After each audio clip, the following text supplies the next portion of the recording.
de la tarde, periodismo y redes sociales, trolls, fans y respuestas inmediatas en esta mesa redonda que cierra las segundas jornadas profesionales de PAM. Pues bueno, vamos a abordar qué es eso de abrirse un perfil en la red social y cómo o cuál es el equilibrio perfecto entre hacer marca personal con un tweet y poder, bueno, tuitear con cierto sentido común si uno está debajo de un medio intentando seguir o no seguir esa línea editorial. Daros las gracias a todos por la asistencia. Esperamos que el tiempo que habéis pasado aquí haya merecido la pena y que disfrutéis esos créditos de libre elección. Paso la palabra a Javier Herrero, moderador de la mesa.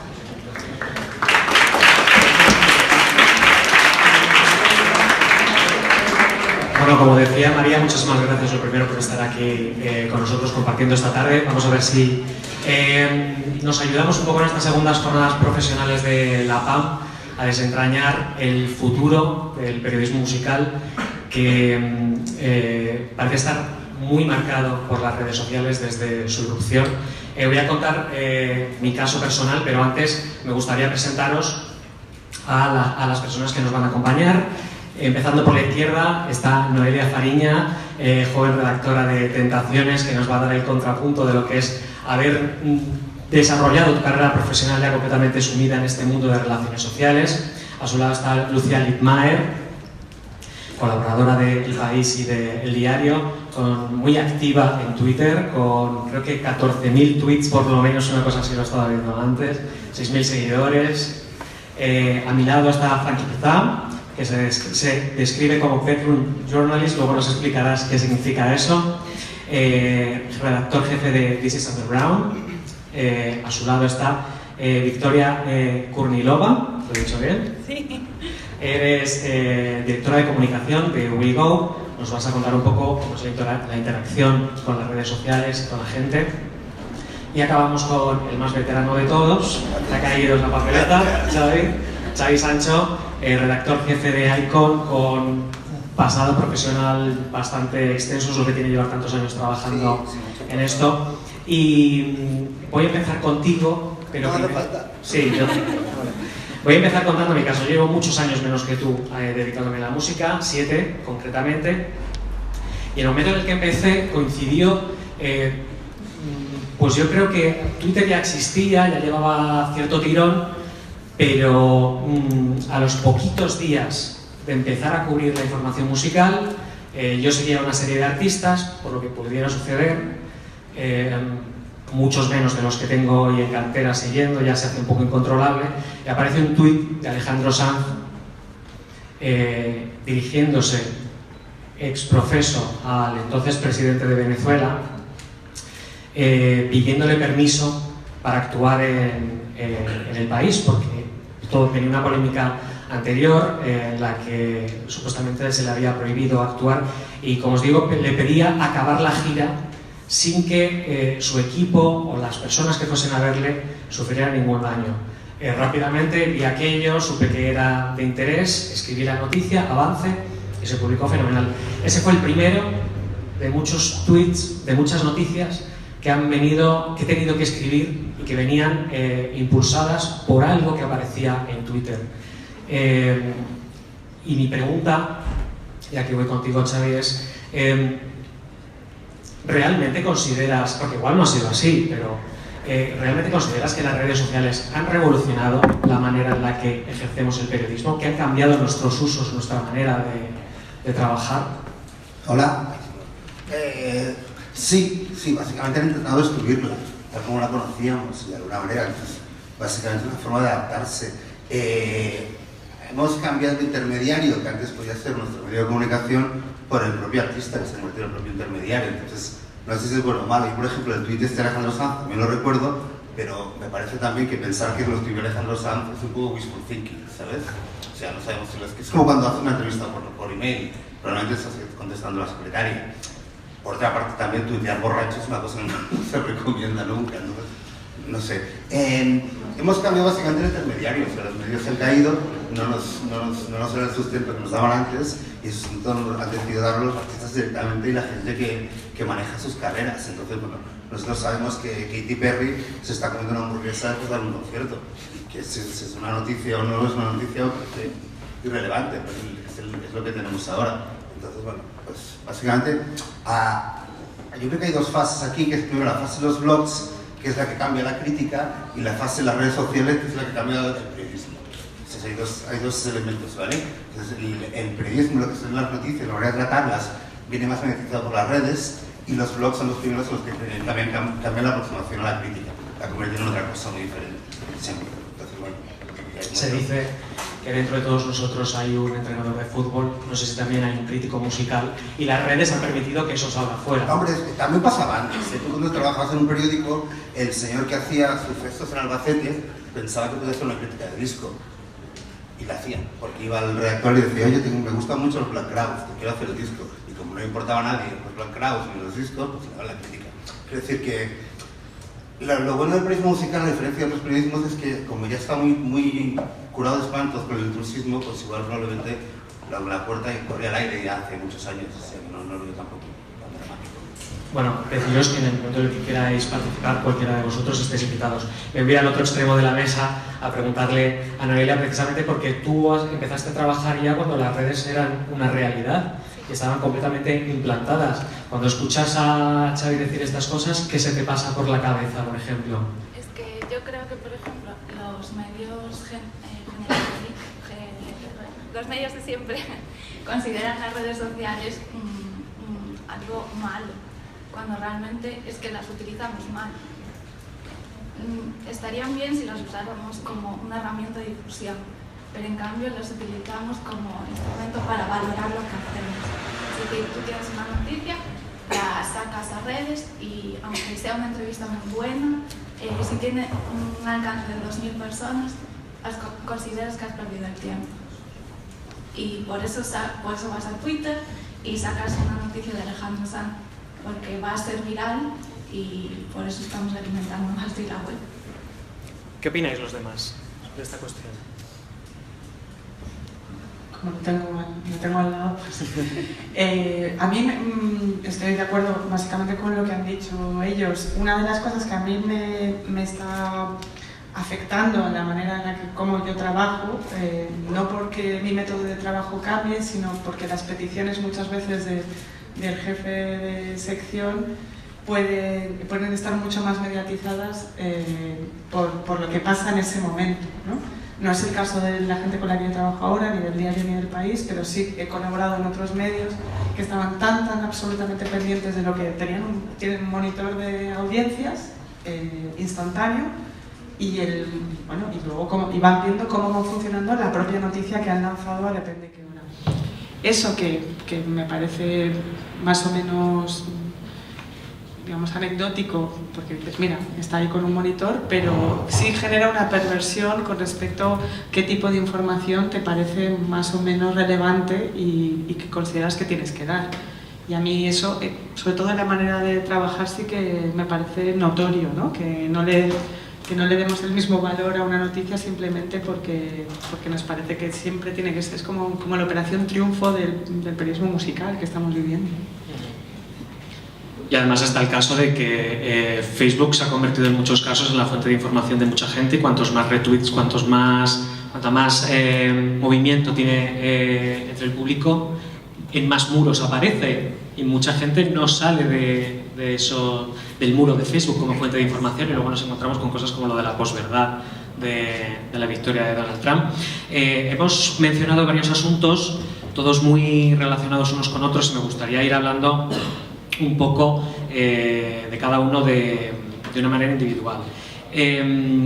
Por ejemplo, hemos hablado de cuántas veces no nos ha venido un redactor jefe a decirnos, oye, esto está en tal medio, está dándolo y lo está petando en redes, tienes que hacer una pieza inmediatamente. ¿Sentís que la agenda que ahora os viene marcada por lo que sucede en redes? Claro. A ver, yo antes de nada quería, lo que has dicho de, digamos, el espacio que tienen las cosas en Internet, ya sea en Facebook, porque obviamente, mayoritariamente, casi toda la información que manejamos y la que producimos se mueve en Facebook, porque es donde estamos todos y donde más ojos hay. Yo quería incidir sobre todo en el espacio, en lo que vale ese espacio, el valor de ese espacio, que es en función de la repercusión que tienes como periodista, que tienen tus opiniones, etc. Para mí eso es súper importante y es lo que marca todo. Que haya un contador de audiencia, de rendimiento en todos nosotros, una vez nos abrimos un perfil en redes sociales, esto yo creo que lo marca todo. Marca la validez de tu opinión, marca todo tu argumento, tu ansiedad para tirar más argumentos, etcétera, etcétera. Yo creo que esto es la base de estar comunicándote en redes sociales y organizar tu vida ya como un acontecimiento. Todos los que tenemos un perfil en Facebook publicamos cosas, tenemos esa ansiedad de generar contenido porque ya lo vemos como un acontecimiento. Ya estamos documentando nuestra vida, por tanto la actividad periodística se disuelve. Todos somos periodistas y cualquier correlación de información lo es. ¿El de hoy es un periodismo más pobre, por eso? No lo creo, yo creo que es distinto, está transformándose. Pero hay que adaptarse a esa correlación tan acelerada de información y saber filtrarla y encontrar el espacio para tener un sentido crítico, creo. Me viene a la cabeza este mundo en el que nos hemos metido, de la dictadura del clic, que no solo ha transformado un poco los temas de los que tenemos que informar, sino también cómo los tratamos. Hay que buscar un titular cebo para conseguir que la gente pinche. ¿En qué medida en vuestro día a día os habéis visto también sometidos un poco por esa dictadura del clic? No sé si alguno quiere hablar. A ver, sí, de alguna manera sí, pero a ver, supongo que también es una cuestión de tendencias. Yo recuerdo que, a ver, este mundo está lleno de gurús, hay gurús cada media hora, entonces un día unos te hacen un artículo y te dicen que las listas tienen que tener números impares porque es más interesante y todo el mundo pone listas de 17 cosas y al día siguiente pues resulta que hay que hacer preguntas y al día siguiente hay que hacer 2 frases. Es un poco... Y de alguna manera al final lo que sucede un poco con esto es que le acabamos dando mucha importancia a comentarios muy aislados, que es lo que sí me he dado cuenta yo. O sea, yo me he dado cuenta de gente cambiar titulares porque había un comentario. Y tú miras y se han entrado 50.000 personas y nadie ha dicho nada. Pero hay un comentario que se ha quejado del titular y tu editor, que se acojona porque ese comentario puede ser A, B o C, va y te hace cambiar el titular. Y esa sí que es una manera de que, de alguna manera, le hemos creado un altavoz gigante a gente que está, no sé si trastocada o aburrida o las dos cosas a la vez, ¿sabes? Y nos está cambiando la agenda a través de sus veleidades o porque piensa de alguna manera que ese es otro error, que les pertenecemos a ellos, ¿sabes? O sea, yo además, sobre todo, ahora que no pagan, ahora se creen que son tuyos, que eres tuyo, ¿sabes? Parece una cosa bastante ridícula. Entonces, sí que hay una dictadura, pero una dictadura de no querer molestar a nadie y de que cualquier post discordante que aparezca en tus comentarios, o en tus retweets, en tus vainas, pues hay que hacerle caso para no ser el... Bueno, para no cagarla o para que no te vengan a por ti, ¿sabes? Esto es... No sé, si luego miras, obviamente han entrado 100.000 personas, porque no hacer caso a este loco.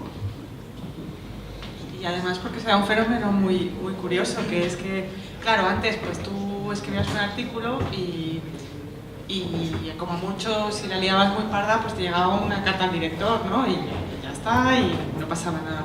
Ahora la inmediatez de todo genera una perversión enorme, tanto en cómo se genera la noticia, en los titulares que se ponen, y también en lo que decía Xavi, en esta especie de dictadura de que tú eres esclavo de quien comenta, que para mí tiene muchísimo que ver con algo que me parece muy nuevo, que yo creo que el público ya lo toma como algo muy natural, que es que los periódicos ya son una especie de marca de identificación, ¿no? Que hay como hay tantos periódicos nuevos, digitales y tal, y pues uno es más de esta tendencia, este es más de otra, y que hay una especie de identificación especialmente en aquellos que tienen socios, que hay varios nuevos que funcionan con socios. Entonces, si encima tú eres socio, ¿no? y están hablando mal del disco de Rihanna y tú eres fan, pues imagínate la que lías, ¿no? Y entonces se genera más esta especie como de cosa privada, yo creo. Pero se suponía que el principio de esos diarios precisamente era garantizarse la independencia, el hecho de que tuviesen financiación de particulares y no de grandes medios. Porque imagínate si se cabrea un usuario, si se cabrea Universal, entonces ¿qué hacemos? Si resulta que Universal pone dinero en el medio.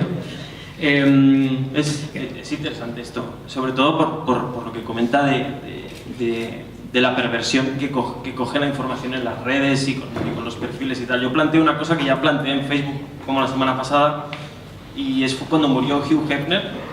Yo me levanté por la mañana, cogí Instagram, encendí y un montón de correlación de fotos de gente homenajeándole, el logo de Playboy, etcétera, etcétera. A mí toda esa gente, toda esa comunidad transitoria que hay en Instagram, que tú compartes con tus seguidores, ya te había dado la noticia. Ya no puedes hacer nada más. O sea, ya no hay nada más inmediato que esa aplicación que está haciendo un servicio, ya se está comportando como un periodista. Es una periodista que es una comunidad gigante. Es un problema al que me quería referir al principio, cuando estaba contando el caso de Alejandro Sanz, porque es muy difícil dar una noticia antes que un fan, porque siempre el fan todas las mañanas lo primero que hace es entrar en la web del artista, indagar en foros. Es muy difícil que tú llegas con la cantidad de artistas que manejamos, de los que nosotros tenemos que estar informados, llegar antes que el fan. Lo que tú dices, la viralidad de la... Prefiero llegar antes que la aplicación, es imposible, porque la aplicación está haciendo un servicio que ya de forma inherente se está convirtiendo en periodístico. Y dicho esto, entonces, ¿cuál es el papel del periodista hoy en día?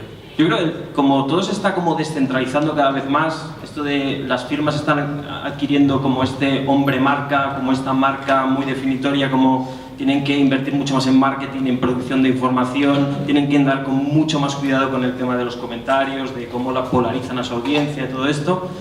Yo creo que va a haber un modelo descentralizado en el que cualquier individual va a poder efectuar esta labor informativa, pero todo va a ser una dictadura no del clic, sino de la audiencia. Todo va a ir en función de tu repercusión, de tu contador de seguidores, como un programa de televisión, básicamente.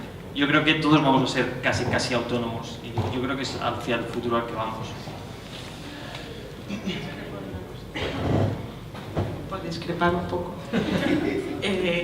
Que me parece muy interesante lo que decías de Instagram, pero yo creo que jamás una aplicación puede sustituir el trabajo periodístico, porque sobre todo nos estamos olvidando de una parte muy importante, que es contrastar la información. Si salimos del mundo del periodismo musical y nos vamos al caso de Nadia, que no está tan lejos, esa niña, ¿no?, que estaba enferma y que los padres solicitaban un dinero para su recuperación, bastaba con llamar al hospital que tuvieras más cercano para ver qué síntomas tenía esta persona y cuán verosímil era su caso. ¿Y cuánto se replicó lo de Nadia en redes, digamos, en esta especie de análisis y repicar información y hacer como una salchicha de lo que tenías antes? Entonces, a mí la filia de la tecnología yo la tomo un poco con pinzas, porque, como hemos visto, la tecnología facilita una conexión entre público periodista y entre público información, pero no puede sustituir, sobre todo contrastar, y me remito a la cantidad de cuentas que están saliendo de maldito bulo y de etcétera. Antes mencionaba Xavi cuando he dicho lo de Alejandro Sanz, ¿y cómo sabes que es Alejandro Sanz el que está detrás? Bueno,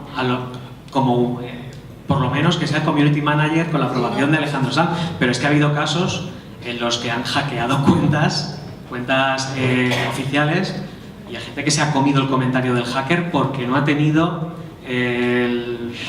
la buena práctica de llamar a la discográfica o llamar al representante para decir, oye, esto lo ha puesto de verdad, porque es bastante inaudito que, conociendo a fulanito, haya colgado esto.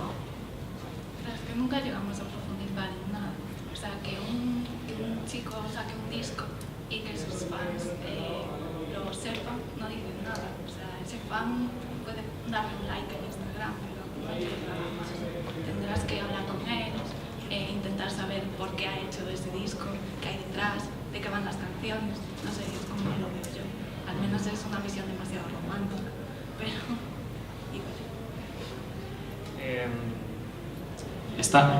también hemos citado ese periodismo políticamente correcto. Estoy recordando un artículo de hace muy poco de Diego Manrique, precisamente hablando de las crónicas políticamente correctas que cada vez predominan más, pues precisamente por esa voluntad de no soliviantar a los seguidores. Y por otro lado pienso, pero también hay muchos artículos que son ácidos a propósito para promover el movimiento en redes. Entonces, ¿hacia dónde estamos tirando más? ¿O qué panorama periodístico estamos dibujando? ¿Uno anodino o uno forzadamente ácido? yo creo que hay muchos periodistas que han asumido un papel de hater y les va muy bien, porque el odio siempre va a tirar en redes. Pero claro, otros también eres amigo de un grupo, ese grupo tiene muchos seguidores y te van a compartir. Así que realmente no sé hacia dónde va. Yo creo que tiene mucho que ver con la precariedad. Es decir, si tú cobras 30 pavos por hacer una crítica musical, pues mejor dejo bien al grupo y a mí que más me da. Y encima Universal está contenta, ¿sabes? Y luego ya si te quieres hacer una firma, pues odias a todo el mundo y a lo mejor también te pagan más de 30 euros. Un poco cínica, pero... Nos encontramos además en un medio, me gustaría que ahora analizáramos esto, y me da la sensación de que las redes sociales son más potentes en el ámbito musical que ningún otro. Yo veo a mis compañeros en el Departamento de Cultura y a mí es con diferencia el que más trabajo me dan las redes sociales, porque no hay que coger más que el top 10 de las figuras que más seguidores tienen en Twitter y está copado por figuras de la música pop, da igual, pero de la música al final tienes que informar sobre ellos. Instagram se han ido pasando entre Selena Gómez y Taylor Swift, se han ido dando el relevo, en fin, es un ámbito al que los seguidores de la música han hecho suyo. Insisto, ¿en qué momento, cómo metemos la patita a los periodistas? Con todos estos chavales que nos están escuchando aquí, ¿qué consejo les damos sobre cómo ejercer la profesión el día de mañana cuando lleguen a una empresa y se encuentren con los mismos problemas que nos estamos topando nosotros día a día? Que monten su propio medio y vayan a su aire y no les lea nadie. Estamos en una encrucijada que no tiene solución. Y el periodismo me ha hecho cínica. Yo quiero que mantengan las ilusiones. No puedo decirles nada.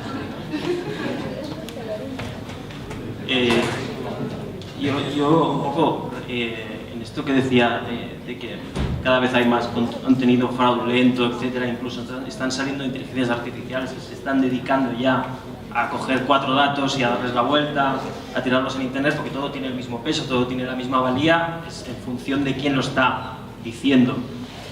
Para mí es súper importante tener claro que el periodismo dentro de 10 años va a ir de la estetización, es decir, esto se está estetizando, digamos, ¿no? Todo es crear marca, todo es ser cínico, crear polaridad, crear contrastes, estar todo el rato generando contenido, todo el rato decir algo interesante, esa necesidad todo el rato que un periodista no la debería tener de entrada, por algo natural. Yo creo que lo más importante, si hay que dar un consejo, es la ética. Tener una ética y a partir de ahí ir cambiando el lenguaje, ir cambiando el soporte e ir un poco funcionando en función de, ya sabiendo esto, que todo esto es una estetización, pasa con el arte, pasa con el contenido, pasa con la información y pasa con nosotros también. Me gustaría, porque claro, estamos dibujando un panorama muy negativo, pero ¿no ha traído cosas positivas las redes sociales a nuestro día a día? Por ejemplo.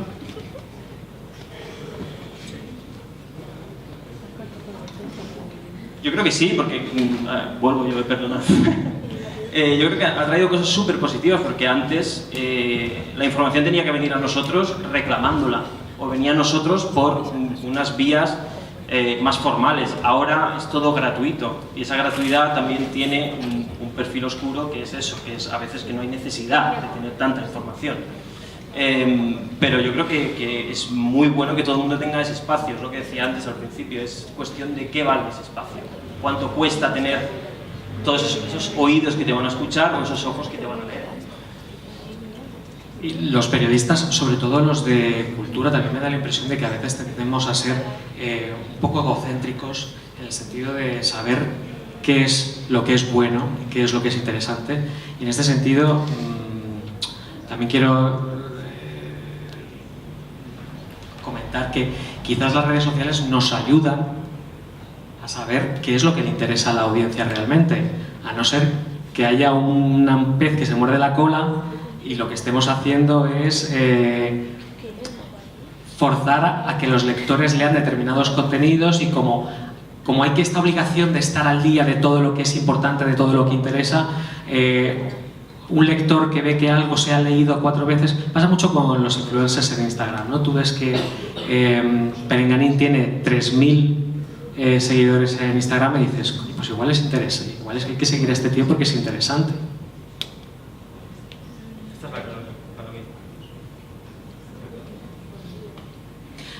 tenemos a la directora de comunicación de Wigo con nosotros. Las redes sociales también han cambiado la forma en que, por ejemplo, los promotores deciden traer esto mismo que estábamos hablando con las noticias pasa un poco con los conciertos. Ellos se guían mucho de las redes sociales para saber qué artista les interesa traer a una ciudad. No sé vosotros en Wigo cómo planteáis vuestra confluencia con las redes sociales. ¿Desde qué punto de vista las veis? ¿Como amigas? Bueno, para empezar, me gustaría explicar a los que no conocen Wigo qué es. Wigo es la plataforma referente para los amantes de la música en vivo. Es decir, a través de nuestra página web o nuestra app ofrecemos una información completa a los usuarios alrededor de un evento musical. Entonces, para contestar esta pregunta me gustaría contar el origen y cómo surge Wigo. Bueno, los fundadores, José María Zamiz y Gonzalo García Miñao, eran muy fans de conciertos y festivales, iban a muchos, pero a veces se tenían que perder algunos porque no tenían con quién ir. Y es que además en los siguientes días me iban a través de redes sociales que amigos suyos con los que sí que podrían haber ido habían asistido a ese evento, pero claro, ya había pasado. Entonces ahí es cuando se les ocurrió la idea de crear una herramienta para que los amantes de la música en vivo como ellos pudiesen conectar, pudiesen compartir información relevante y pudiesen al final organizar planes musicales. Bueno, hoy en día de red social hemos evolucionado a ser una plataforma digital que ofrece una información mucho más completa acerca de los conciertos y festivales y además con un valor añadido tanto para los usuarios como para los diferentes agentes de la música, es decir, promotores, bookers, managers, a través de diversas características y funciones. A lo que iba. Como por nuestros orígenes, como nacimos como red social, la parte social para nosotros es esencial y entonces intentamos comunicar siempre a través de diferentes vías, es decir, desde luego que nos parece esencial comunicar a través de, pues, por ejemplo, nuestro blog o vías externas, periodistas, blogueros especializados, les intentamos tratar con mucho mimo, con mucho cariño, siempre segmentando, pues, por ejemplo, por géneros, por localización y desde luego que comunicar con las redes sociales, es esencial porque al final nuestros usuarios están ahí. Entonces nosotros tenemos que estar ahí y de hecho la comunicación que se hace a través de Facebook lógicamente es muy diferente a la que se hace a través de Instagram o Twitter. Es decir, hay que estar al lado de donde está el usuario y evolucionar a su lado para darle la información más completa. Bueno, digamos una característica positiva que ha traído las redes sociales al mundo de la música. Frankie, tú te definías como bedroom journalist. No sé si nos puedes explicar esto un poco, de qué se trata. Sí. Un montón de años. Todo cambia tan rápido, realmente que no... Bueno, básicamente yo no he ido a la universidad, yo no soy periodista. O sea, yo no tengo título, no tengo nada. Tengo una vocación simplemente que se ha ido desarrollando a través del amor por la música. A mí me gustaba mucho la música, como a todos vosotros aquí, probablemente. Y simplemente me ayudó a canalizar ciertas cualidades o manías, o llamadlo como queráis, que me han ayudado a desarrollar ese perfil como narrativo, un poco de contar cosas, etc. Pero bueno, yo no me considero tampoco muy periodista, digamos, simplemente extiendo información y ya está. Es lo que me gusta decir, porque eso de periodista, como no tengo la carrera, me da un poco de miedo, ¿sabes? Como decir, uy, no tengo quizá interiorizados todos los conceptos. Pero bueno, viene por eso, porque yo monté mi medio cuando tenía 21 años, monté un blog y de repente pues fue bien, por suerte, y estoy aquí todavía, haciendo lo mismo, digamos, pero para otra gente, etc. Pero básicamente porque lo creé en mi habitación, es que no hay nada más, y en ese momento era así, y ya está. Me gustaría en este momento daros la oportunidad a vosotros también de participar, si tenéis algún tema del que queráis que abordar, si ¿Tenéis alguna pregunta? No sé si hay alguna mano, ninguna. Sí, allá al fondo. ¿Tenemos el micrófono?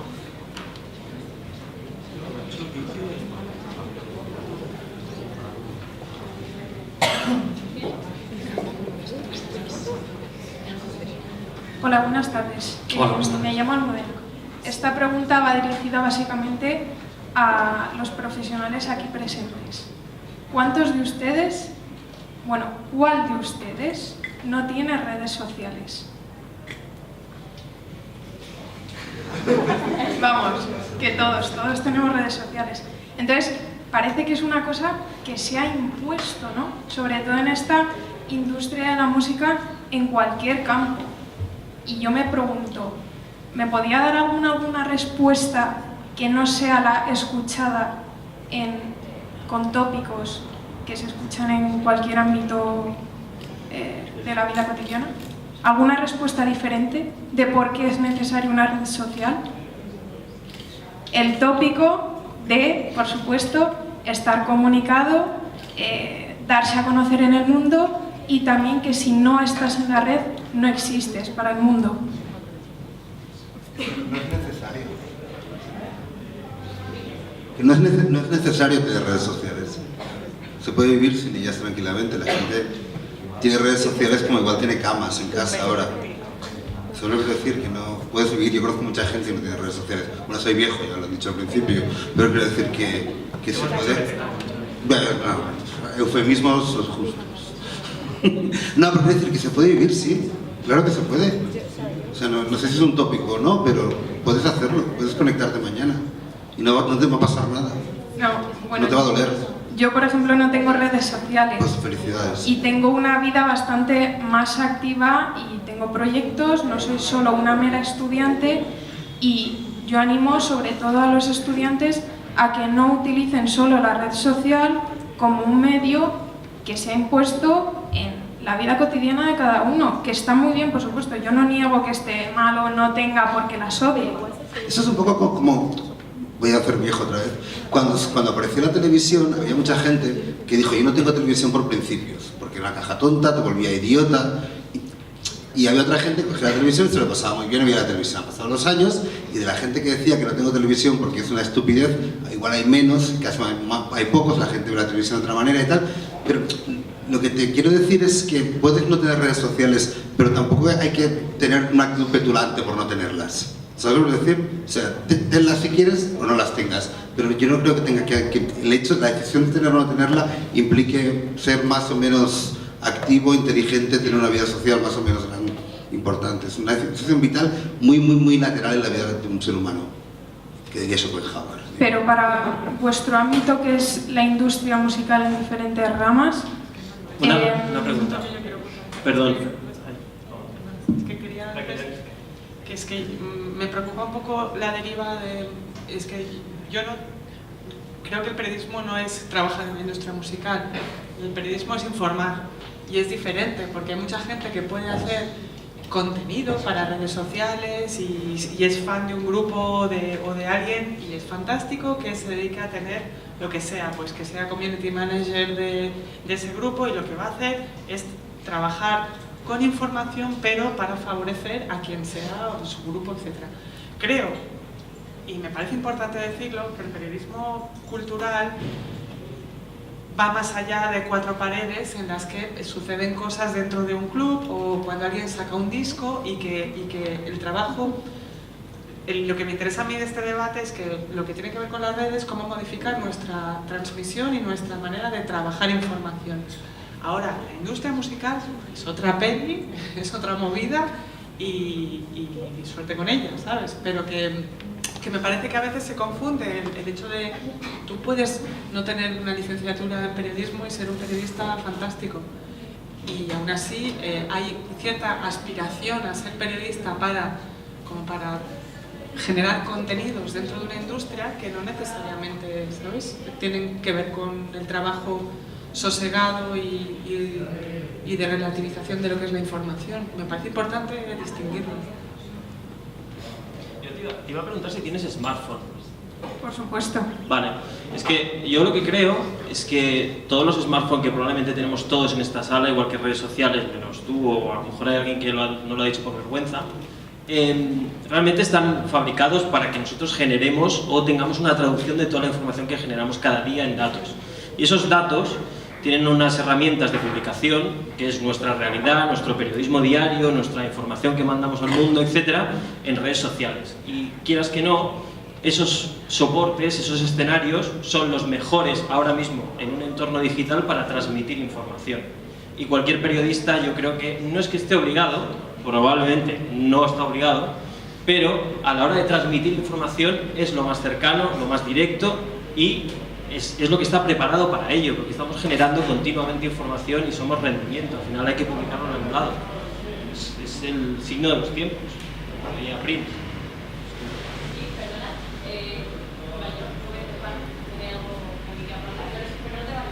Hola, bueno, muchas gracias a los compañeros y compañeras que están ahí contándonos unas experiencias que son fundamentales.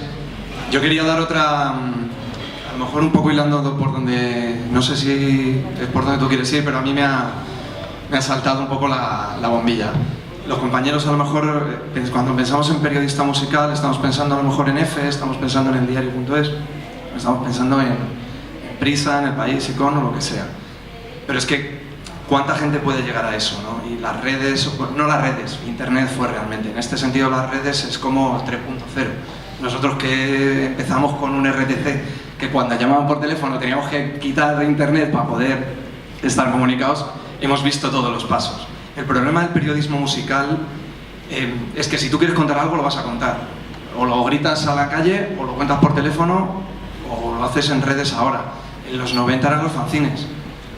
La gente fotocopiaba, iba a los garitos y lo ponía, porque tenía que contar cosas. No estamos hablando, como muy bien decía antes, Javi, es que no puedes competir con un fan nunca. ¿Por qué vas a competir con un fan? Pues si sabes los pedos que se tiran, si es que tú no lo vas a saber. Pero entonces, ¿qué puedes hacer? Saber lo que está pasando en la calle. ¿Cómo se lo sabe esta gente que está ahí, que es maravillosa? Pues pateándose el culo en festivales y conciertos, y escuchando mucha música, y yendo a bibliotecas a leer libros o comprándolos directamente. Yo no sé si vosotros lo veis ahora, creo que en la generación de periodistas que más o menos están en 40-45 años, creo que ha habido un salto sobre todo a la hora de escribir libros. Se ha tirado mucho para abajo lo que es un artículo, una crónica o una crítica de un disco. En los géneros periodísticos están bastante tirados para abajo, no creo que se hayan desarrollado tanto como las redes, como la tecnología. Y en cambio la respuesta que muchos compañeros están dando, que son de una generación inmediatamente superior a la mía, pues es la de escribir libros para demostrar, desarrollarse concienzudamente sobre la materia que se supone que domina. Yo no sé si vosotros veis que hay un gran boom de libros, que es donde el periodismo ahora está como que demandando esa salida, ¿no? Y mi experiencia personal, yo monté un periódico, rollo New York Times, o sea, como que papel. En el año 2010 las redes habían empezado y tal, pero todavía se demandaba muchísimo ese tirón. ¿Qué es lo que pasa? Que los periodistas desde siempre hemos sido, creo que el eslabón de la cadena más pequeño. Y hablo, creo que Lucía lo ha dicho muy bien, o antes lo ha dicho Javi, es que no es lo mismo ese periodista que, o porque le gusta o porque le ha tocado, acaba en la sección de cultura o en la sección de deportes, o en la sección, en este caso en concreto de música, que tú estabas contando 7 años, que yo en mi caso que empecé hace 20 años, como tú en tu casa, pues intentando hacer un periódico, un fanzine o lo que sea. Yo viví esa transición, pues, de una manera muy natural. O sea, ahora evidentemente la conciliación familiar me tienen otras historias, que eso pues es un gran debate que antes se ha tenido, como que no solo las mujeres lo tienen que hacer, es un debate que tenemos que tener también en la industria, pero en ese sentido, o sea, las redes es como toda la vida. O sea, los periodistas en ese sentido no creo que seamos diferentes. No sé si alguien quiere hacer alguna puntualización sobre esto y si no pasamos a otro comentario. Hola. Hola, yo voy a pasar a un término 360 grados diferente. Entonces, en primer lugar, creo que hablo por todos y bueno, creo que sí, para daros las gracias porque nos habéis acogido en estas jornadas de PAM y de alguna manera nosotros que venimos de la universidad, que somos estudiantes, bueno, no hablando más por el resto de la gente que por otros, de alguna manera vosotros lo veis desde una perspectiva muy laboral, muy del trabajo, muy día al día. Tened en cuenta que el perfil de la gente que está escuchando es un perfil estudiante, que está empezando a estudiar poco a poco. Entonces el terreno de la música digital, la industria musical, las redes sociales musicales son disciplinas muy nuevas. La aplicación a la educación son disciplinas muy nuevas. Entonces el referente la mayoría de las veces que ellos tienen, aparte del Facebook e Instagram, que de alguna manera todos los días los van mencionando, es por ejemplo YouTube. Entonces es una fuente muy importante, no solo a nivel de conocimiento de promoción de nuevos artistas, sino a la vez, por ejemplo, si uno quiere lanzarse a la industria musical, pues también.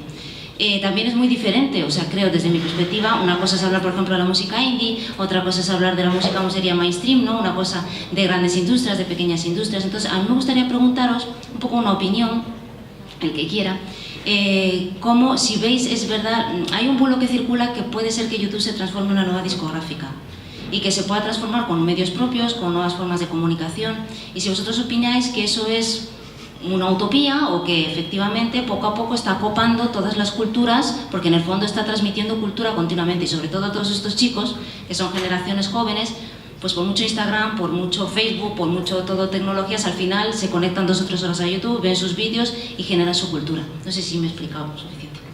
Sí, me parece súper bien explicado, de hecho no diría nada más. Pero que te quería añadir, además de YouTube, Apple Music o Spotify van en camino de esto también.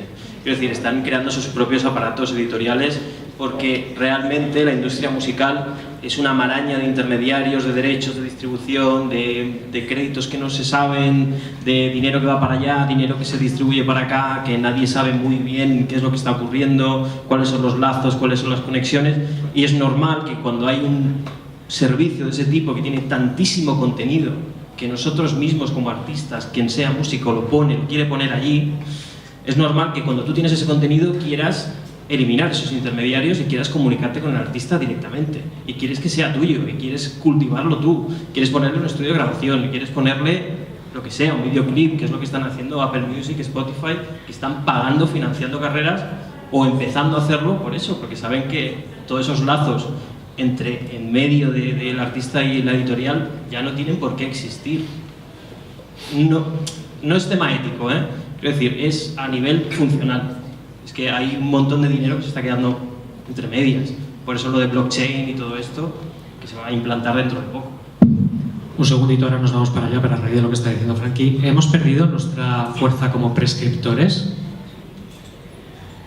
Ahora que existe esta libertad con estas plataformas en las que puedes acceder a músicos no solo estadounidenses, a anglosajones, españoles, que al final son los que suelen copar el top 20 de ventas en España, sino un músico de Mali o de donde sea, siempre que tenga la música subida a Spotify, nosotros hemos perdido nuestro papel como prescriptores, y por eso y a la industria le interesa eliminarnos de la ecuación, porque no interesa decir este músico es malo, este músico es bueno, le interesa dirigir ese debate. A ver, yo lo que creo que ha pasado es que depende para qué, o sea, prescriptores para qué, para decir que, o sea, para informar, no, porque es nuestro trabajo, o sea, el tema es que quizás la perversión que se ha perdido y ha venido otra nueva es que se ha democratizado la manera de acceder a la información, ¿no? Y que entonces ahora los gustos de diferente gente pues los tenemos que tener muchísimo más en cuenta, porque Internet es básicamente una estadística, y las redes sociales son formularios donde nosotros cada día estamos diciendo qué nos gusta, qué vemos, que son formularios sobre nosotros mismos. Eso son las redes sociales. Pero yo creo que el público es ahora mismo quien demuestra lo que le gusta, lo que quiere y lo sube a algún ámbito. Creo que la diferencia es poder ver cómo se articula eso, ¿sabes?, a largo plazo. Es decir, si evidentemente hay otras músicas que digamos, yo que llevo trabajando en periódicos bastante tiempo, pues ¿cuántas portadas de Bob Dylan nos hemos comido en Cultura? 80.000. ¿Por qué? Porque el lector medio de tu medio en ese momento pues le gustaba, y además le gustaba a los jefes y tal. ¿Cuántas veces hemos visto a una chavala de 20 años reggaetonera? Pues ahora la vemos más pues porque sabemos que interesa y que gusta y que hay que hacerle caso. No somos muy especiales nosotros en eso. ¿El reggaetón ha emergido a nuestro pesar precisamente por eso, por las puertas de las redes sociales? A mi pesar, no, a mí me parece estupendo. Es decir, también esto, ahí entraríamos en otra discusión sobre los gustos, que eso es una peli diferente, sobre los gustos de los críticos.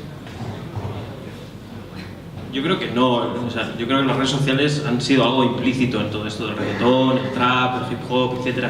Yo creo que la generación que lo está haciendo es la nativa de las redes sociales, por eso tiene más presencia y tiene más traducción en esos soportes, pero no creo que tenga nada que ver. Entonces, ahora iba a decir, se me ha olvidado lo que iba a decir a raíz de aquello porque me he quedado un poco a medio. Bueno, nos vamos a ir para allá, que hay otro comentario. Vale, hola, sí, es que ¿se me oye? Sí. ¿Se me oye? Sí, ahora sí. Yo hay una cosa que habéis dicho, porque yo escribo y llevo redes sociales, y a colación de lo que ha dicho Frankie, en realidad, o sea, no digo lo que dice Lucía del periodista, sino el periodismo musical, que es donde yo me estoy centrando y tal. Me he dado cuenta de que el problema de las redes sociales y el periodismo musical es que todavía la gente asocia el periodismo musical a la crónica básica después del concierto, ya no hay nada ahí. O el artículo largo, denso, que hay gente que tiene que es más fácil, más pop a la hora de escribir, y hay gente que no. Pero claro, yo reflexionando, llevo 6 años escribiendo de música, cubriendo conciertos y tal, es que no todo el mundo tiene que hacer crónicas. El problema con las redes sociales es que la gente las infravalora. Y por ejemplo, ir a cubrir un concierto o un festival, siendo bueno en redes sociales, pillando el momento justo, no es tan fácil como la gente piensa. Entonces, claro, evidentemente son importantes, pero tú piensas que solo son importantes las redes de un festival, no un medio. Yo, por ejemplo, recuerdo en el Low del año pasado, cuando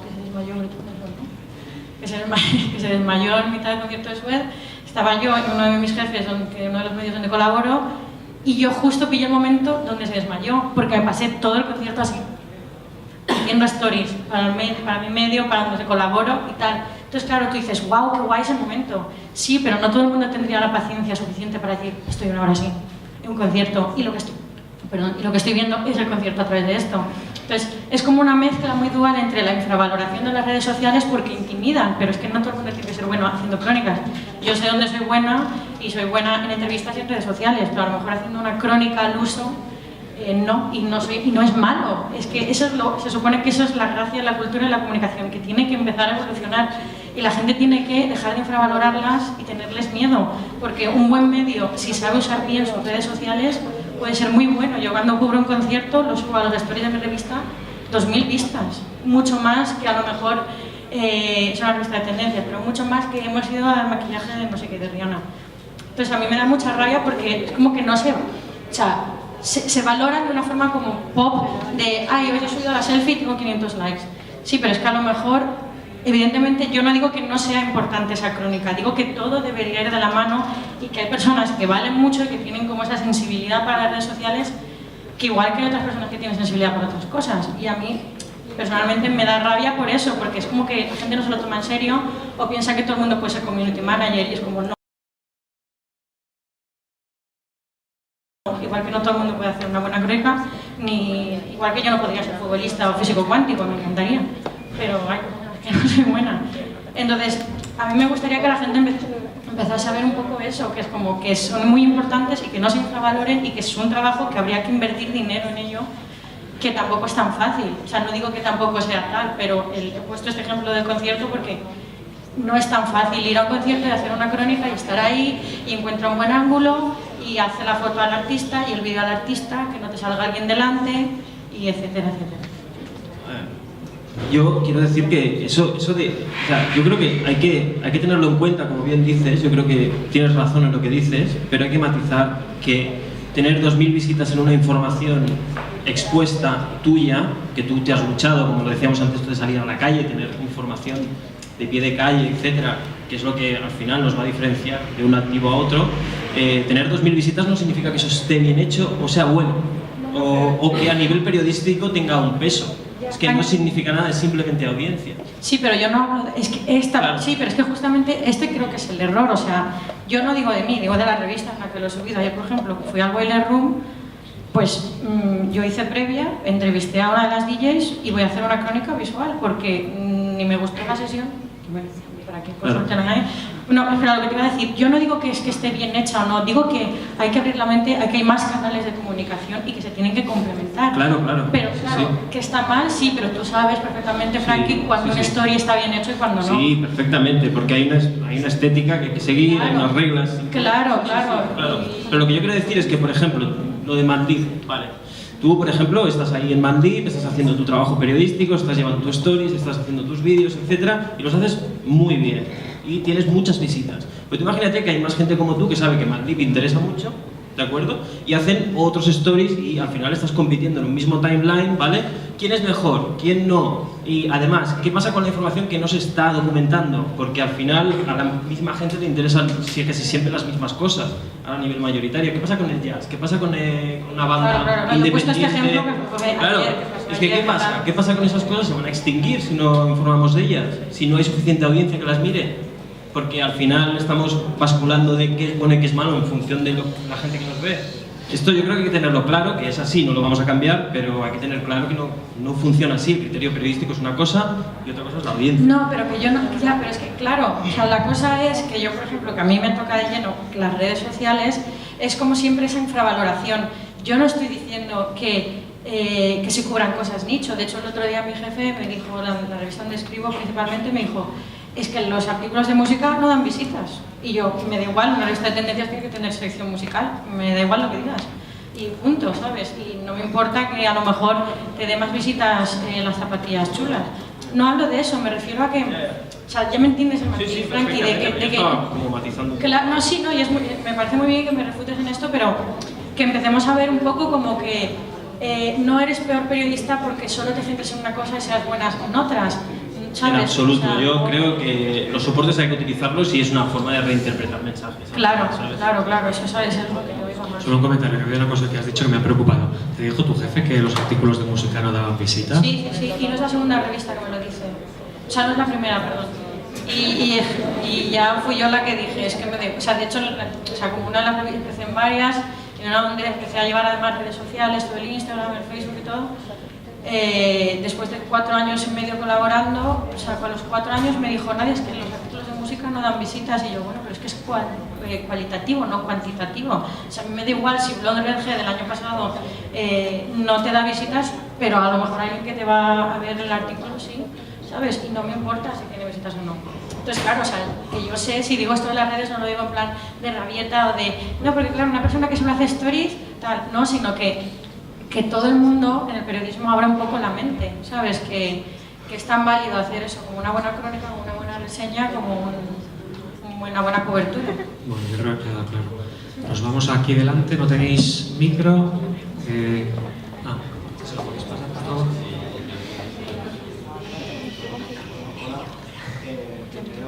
A ver,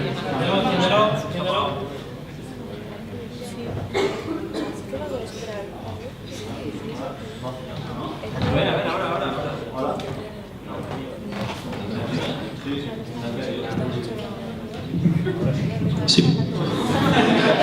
Hola. Primero quería hablar sobre cuando habéis hablado sobre Instagram, si informan o no. Hablar de que yo creo que Instagram ahora está quitando el periodismo musical, en este caso, un poco de protagonismo.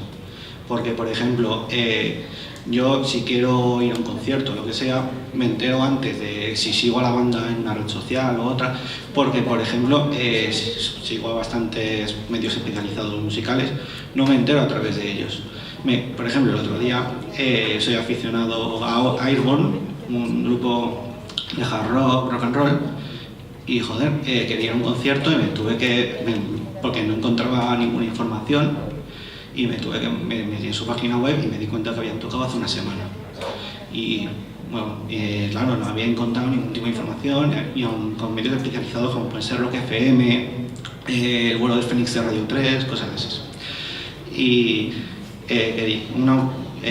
además añadir una cosa que siempre he querido preguntar a profesionales del sector, que desde que hace un par de años siempre tenía esta pregunta, y que habéis más o menos comentado ahora mismo, pero que quiere una opinión más, una opinión sobre que es ¿qué opinas sobre alguna censura? Sería bastante extremista, pero alguna opresión hacia algunos géneros en los que algunos medios no se expone demasiado, y que fans de ese género tenemos que buscarlo en nuestra vida porque en los medios no nos informan sobre ello. Por ejemplo, yo como aficionado al rock duro o al heavy metal, es que, como digo, tengo que meterme en medios más concretos o directamente no conozco esa información. Y por eso, por ejemplo, en El País o en periódicos o en medios como la extinta en España Rolling Stone, esos géneros no los encontraba. Y eso es algo que se sigue repitiendo y que siempre me he dado cuenta que son unos géneros, que es un género muy oprimido, en este caso, al igual que otros. Y algunos artistas del género, como puede ser el líder del grupo Mago de Oz, que es Chus Di Felatio, siempre lo ha estado mencionando, que el heavy metal y el hard rock, géneros de este tipo, siempre han estado muy oprimidos y que no tienen ningún alcance en medios especializados. Y por eso quería saber vuestra opinión sobre ello. Buenas, soy Alberto y quería hacer un matiz a lo que ha dicho, no un matiz, sino un añadido, no solo al heavy metal y a estos géneros, sino a todos los géneros minoritarios, y no solo por ser géneros minoritarios, sino por esta cultura nueva. Desde hace 4 o 5 años se está poniendo súper manifiesta de que se busca el click, y lo habéis mencionado antes. No es el odio de la gente o la adversión de la gente en general por estos géneros, porque ¿quién va a odiar el jazz, por ejemplo? Pero no es más esa búsqueda de ganar dinero a lo bestia, de ganar clics a lo bestia, el que esté provocando que a estos géneros, al jazz, que es minoritario, al blues, a la música independiente, sobre todo en España, la música independiente es una inversión a larguísimo plazo, ¿de acuerdo? Y por tanto tenemos que buscar un equilibrio entre qué es lo que interesa más, qué es lo que responde más nuestra audiencia. Vosotros estáis pidiendo una super segmentación informativa y esto es muy difícil. No es que lo estoy reclamando, pero es lo que necesitáis. Queréis ver esa información en los medios que más consultáis, queréis llegar de una forma como más limpia, más natural, etcétera. Pero yo creo que los medios musicales somos precarios y esto es, yo creo, el gran problema. Pero ¿no crees que eso se está afectando directamente a la música, a la calidad de la música? Yo creo que no. Otra cosa es que que no se cubre, es cierto. Es decir, hay conciertos con 20.000 personas. O sea, además no se trata solo de que no vaya gente a ver a esos grupos. Es que muchas veces son conciertos masivos y no te mandan a cubrirlos, o no es el tipo de música que yo más consumo, entonces no lo propongo a mi redactor jefe. Yo creo que en ese sentido tenéis razón en que hay músicas absolutamente infrarrepresentadas, que tienen muchísimo público y que de hecho la gente tendría que ponerse, los medios tendrían que ponerse un poco en las pilas. Las redacciones también son cada vez más pequeñas y cuesta, pero yo estoy de acuerdo. Yo tengo un caso que no es musical, pero sí es cultural, yo hice un reportaje una vez sobre literatura juvenil, que es algo que yo no consumo, pero que hay gente que vende 200.000 y 300.000 ejemplares en España, que no los está vendiendo nadie. ¿Por qué no los cubren los suplementos literarios? Porque no consideran que sean, pues, alta cultura, ¿no? En cambio, a cualquier escritor que vende 1000 libros le pueden hacer la apertura de cultura. Entonces, estoy de acuerdo. Habría que ver también qué parte de culpa tenemos por nuestros propios gustos y por falta de acercamiento a otras músicas, y luego también yo creo que el tema de la precariedad, es decir, que no puede ser exhaustivo, lamentablemente, pero sí yo creo que hay una falta importante. Me gustaría añadir que nosotros desde WeGo contamos con 18 géneros musicales. Pop, rock, pero también, como decíais, blues, punk. Es decir, es cierto que los medios generalistas, como decís, al final cada medio tiene su público y eso, por mucho que no nos guste, no podemos olvidarlo. Pero por eso mismo, por ejemplo, nosotros diversificamos nuestra estrategia de comunicación Y quizá sí que vemos una tendencia que las noticias sobre géneros musicales un poco más minoritarios sí que se suelen publicar a través de, por ejemplo, blogs especializados, medios más concretos o incluso a través de sus redes sociales porque, bueno, pues porque tiene mayor facilidad. A ver, yo os puedo contar un poco mi experiencia. Yo trabajo en un medio de comunicación público. Tiene una función de servicio público, o sea que tengo que informar sobre lo grande y sobre lo pequeño. Pero al final el grueso de la audiencia es un medio de información general. Hay semanas que se acaba que tengo la sensación de ser la persona más mala del mundo porque he dado noes a punta pala. Porque claro, recibo muchísimas peticiones, pero es que soy yo. O sea, solo estoy yo haciendo música y una infinidad de bandas brutales. Cada vez que tengo la oportunidad de hacer un grupo de hard rock, de metal, de hecho es que hay una discográfica que tengo al lado, es que me traen los discos en la mano, pues lo hago, pero es que no llego, es que hay una infinidad de géneros brutales y al final tienes que discriminar y yo en mi caso no es tanto por un estudio matemático de las audiencias y de cómo funciona eso en redes sociales, sino que al final si te está saliendo el super lanzamiento de esa semana, sea del estilo que sea, y minoritarios tienes 14 géneros, entre los 14 géneros pues intentas centrarte cada semana en los que puedes y vas relegando. Para mí es una cuestión de tiempo, es que no me da la vida para llegar a todo.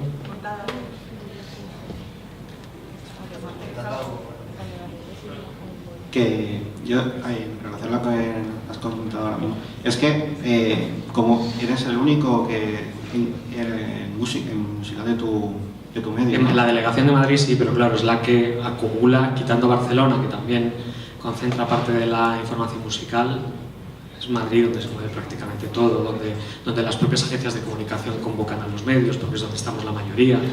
Entonces se le está dando en los medios de comunicación un arte tan importante como la música, muy poca importancia, ¿no? Si solo tenemos a dos encargados en el Estado, en lo que es el territorio nacional, a ello, es que, no sé, es cultura, es un arte la música. Yo soy un privilegiado, porque tengo compañeros en periódicos que no se dedican a música, se dedican a música, además hacen literatura. Imagínate si yo tengo problemas, los problemas que tienen ellos para elegir a qué se dedican, a qué centran su tiempo. Yo me quiero dedicar a esto porque me encanta la música y yo me metí en periodismo de siempre porque siempre digo, yo quiero tener, como tiene en Radio 3 un programa, poder informar, poner música y eso es lo que quiero llegar. Y me estoy dando cuenta de que es que se le da muy poca importancia a la cultura en general. Tenemos noticias día a día, la política es importante, etcétera, pero noticias pero ¿por qué está esto aquí? La cultura que es tan importante. ¿Por qué le damos tanta importancia? Tanta poca importancia. A lo que ha dicho ella, aprovecho. Mi pregunta no era una forma de recriminar al periodismo musical el hecho de publicar pocas noticias de ciertos géneros, que es lo que parece que me habéis entendido, disculpadme si me he expresado mal. Mi pregunta era si ese déficit que tenéis en el periodismo musical en la hora de recursos, de material, de tiempo, puede afectar de cierta manera al surgimiento de jóvenes talentos con calidad musical que puedan llegar a ser reconocidos algún día. Mi pregunta no era en cuestión de deciros que por qué no lo hacéis, sino que si eso puede afectar de algún modo. A ver, yo personalmente siempre he considerado que la música, el ámbito informativo, el plan informativo está tan estratificado como cualquier orden de este mundo. Quiero decir que hay medios que para mí son los ojeadores, son los primeros que se dan cuenta de que hay un grupo con posibilidades. Igual es un medio pequeñito, pero ese medio le lee el trabajador de otro que está por encima en cuanto a audiencia, y después igual un día tiene tiempo de escuchar a ese grupo del que ha oído una buena reseña y también lo comenta. Esto sería como una formación piramidal. Yo a veces también tengo la sensación de que hago grupos, bueno, no voy a decir, yo hago grupos cuando blogs y medios que sigo, por esa falta de tiempo, veo que le están prestando mucha atención a gente que yo no he podido descubrir. Entonces sí, cuando una vez que he visto 4 menciones a determinada banda, es cuando me la puedo pinchar en Spotify y decir, a ver qué está haciendo esta gente. Pero creo que cada uno juega un papel, al fin y al cabo, o sea, todos, por eso todos tienen su lugar. Aparte de esto, aparte de que haya medios, etc., dentro de poco vas tú mismo, incluso cuando vayas creciendo en todo esto, porque entiendo que los dos queréis dedicar a esto, cuando vayas creciendo vas a empezar a considerar a otras personas, ya sea en sus redes sociales, utilizando otros soportes que no sean solo escribir, como suficientemente creíbles como para hacerles caso y para que esa información te llegue. Es cuando las personas, tú mismo vas a empezar a considerar que son también, están haciendo una actividad periodística de ese tipo. Es decir, yo empezaría a interiorizar el tema de que todo es periodismo y todo puede actuar como una firma, utilizando otros soportes que no solo sean el blogging o etc. Por tanto, hay posibilidades. O sea, no es todo tan malo como lo he pintado antes. También hay que decir que igual se ha trasladado con las redes sociales y este conocimiento tan profundo que tenemos de las interacciones con la información que antes no existía, se ha trasladado el modelo de las televisiones, de los audímetros, a los textos escritos, cosa que antes no sucedía. Antes simplemente teníamos la intuición de que algo interesaba. Si es bueno o es malo, pues al final muchos de esos medios de comunicación viven de los clics porque por ahí les entra la publicidad. Otros modelos empresariales son posibles, lo estaba diciendo antes Frankie, y ahora vemos que hay modelos de televisión de pago que se pueden permitir dar información, dar cobertura a determinados contenidos porque no están presos de esa dictadura de la audiencia. O sea que desde aquí, sois vosotros, sois los que vais a tomar el relevo inmediatamente y sois los que podéis transformar eso, encontrar nuevas soluciones. Pase lo que pase. Cuanto más posible. No sé si hay algún comentario más. Sí, allá al fondo. ¿Podéis pasar el micrófono, por favor?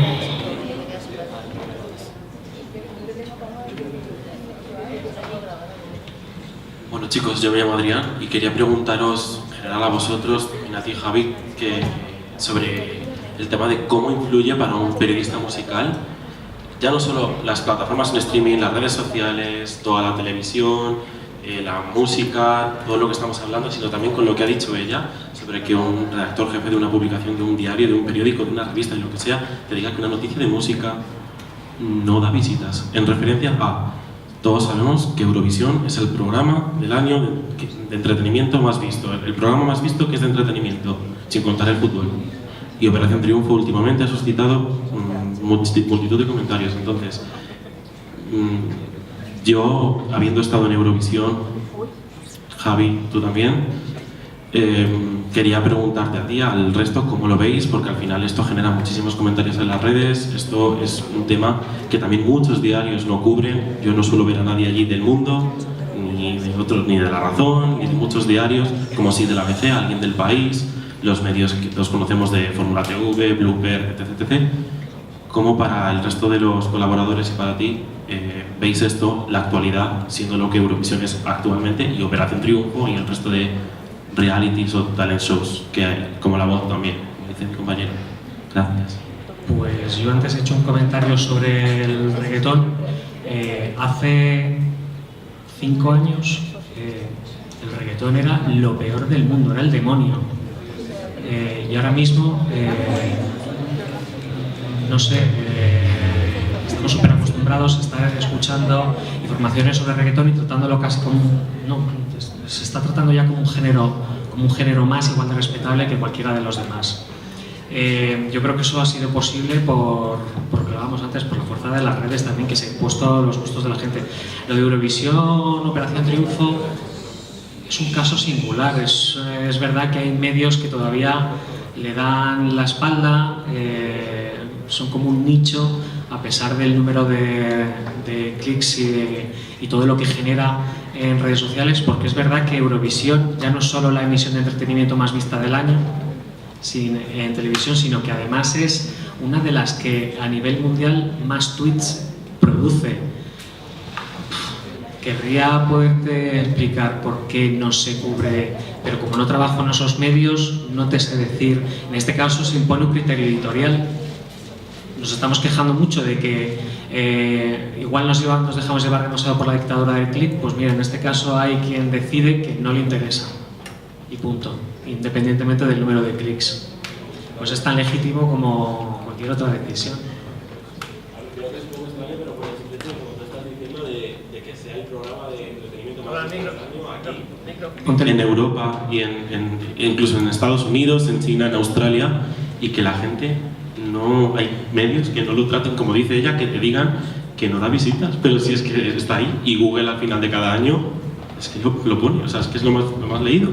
Es que bueno, al final... a mí ella me ha pegado un flasazo con lo de que has dicho que las noticias de música no generan visitas, porque yo me paso la vida intentando defender lo contrario delante de mis jefes, a ver con qué cara, y yo le digo que no generan visitas, pero no sé.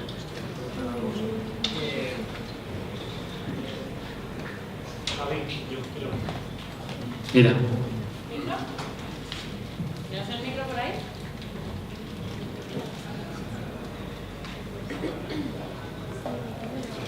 Es que estoy muy sorprendido, Javi, de que te sorprenda que la música no dé visitas. O sea, yo trabajo en un medio musical, como sabes, un medio popero, y veo muy claro que los ejemplos que nos ha puesto este chico delante, que le extraña que no se hable de hardcore y a ti te extraña que no se hable de Eurovisión en ciertos medios, me parece que habéis dado en el clavo, porque yo creo que lo que él quiere leer, a ti no te interesa absolutamente nada, y viceversa. Con lo cual los medios nos encontramos en una disyuntiva por la manera en la que yo creo que está la gente segregada en España, ¿no? O sea, me parece un público súper complicado, muy segregado.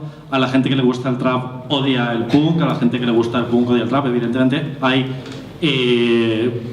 gente que le gusta todo, pero por ejemplo creo que ha muerto Tom Petty y la gente que ha buscado información de Tom Petty es muy poca.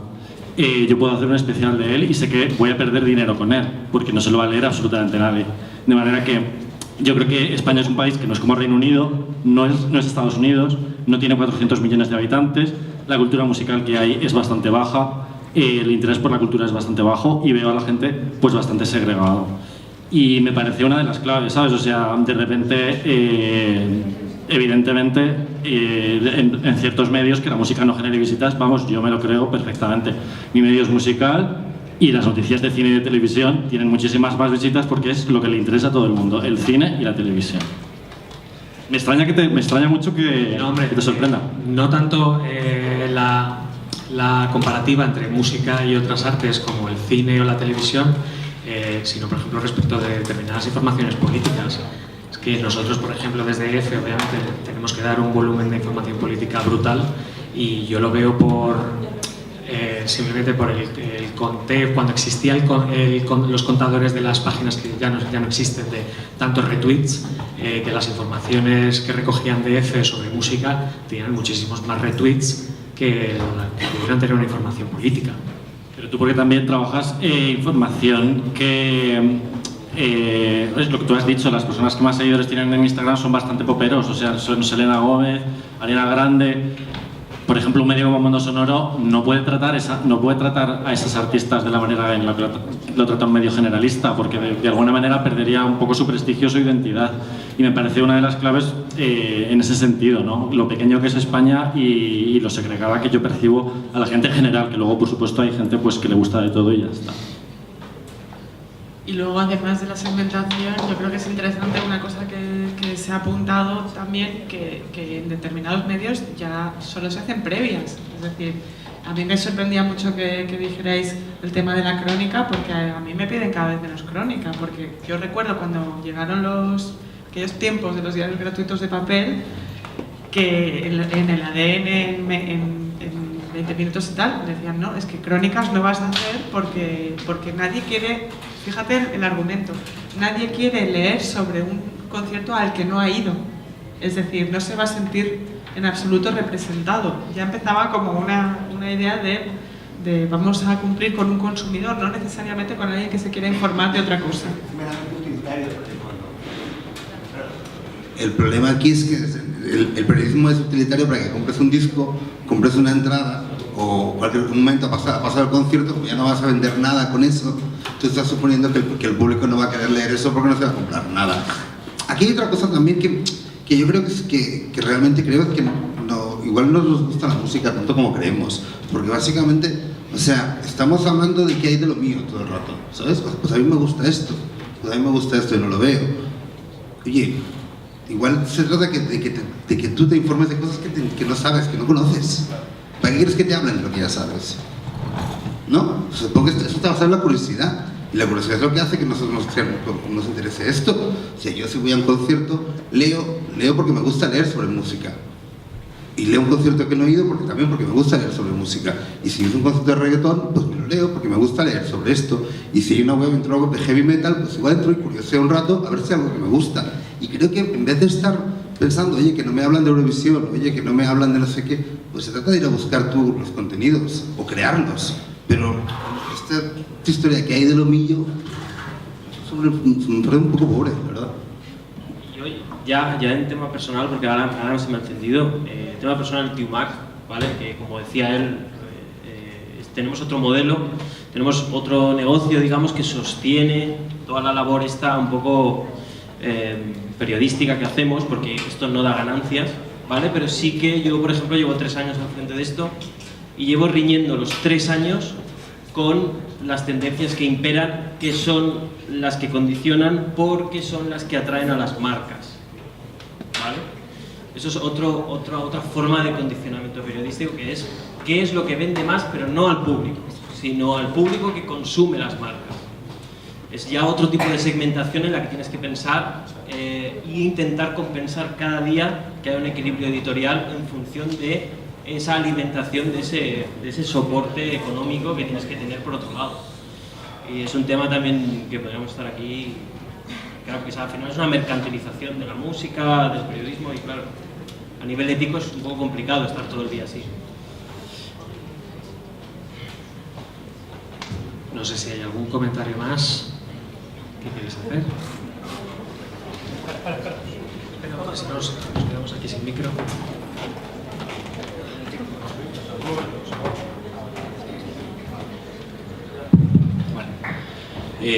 Pues yo, como puntualización a lo que han dicho los dos, yo vengo bueno, soy colombiano, pero me crié en Holanda y llevo aquí en España 19 años ya. Sí es verdad que lo que yo veo que aquí en España pasa es desde las bases, ¿no? Desde pequeños que nos crían. Bueno, ya sabemos la historia de España, no tengo por qué explicarla, ¿no? Entonces, veo que la gente solo pide y se queja, pero no crea. Lo que están proponiendo usted, bueno, lo que propone usted es que los propios jóvenes creen ese contenido, ¿no? Si no existe, ¿por qué no crearlo? Es una oportunidad, ¿no? Si ellos ven que hay ese nicho de mercado, pues ir a ese nicho de mercado y hacerlo, hacer un blog. No es tan complicado, no hace falta mucho dinero para poder hacerlo. Nosotros, por ejemplo, con Entel creamos Las Musas, que es una editorial. ¿Por qué lo hicimos? Porque vimos que los artistas no tenían conocimiento de sus derechos. Entonces nos enfocamos en un tema editorial, pero de formación también a los artistas. Creo que es súper importante que todos los jóvenes que hay aquí entiendan que no se trata solo de pedir y de quejarse, sino que tienen que dar un paso más, ¿no? Como en Estados Unidos pasa, en las universidades hay gente que no piensa en trabajar para una empresa, sino que en crear su propia empresa, y creo que es un poco lo que falta aquí en España, ¿no? Lo que yo veo. Entonces, veo que es algo importante y que en vez de quejarse tanto y pedir, tendríamos que dar un paso más a crear nosotros esas empresas, ¿no? Bueno, pues con esa invitación a la proactividad y también con cierto contenido de esperanza, vamos a cerrar aquí la charla. Muchísimas gracias por haber venido a todos.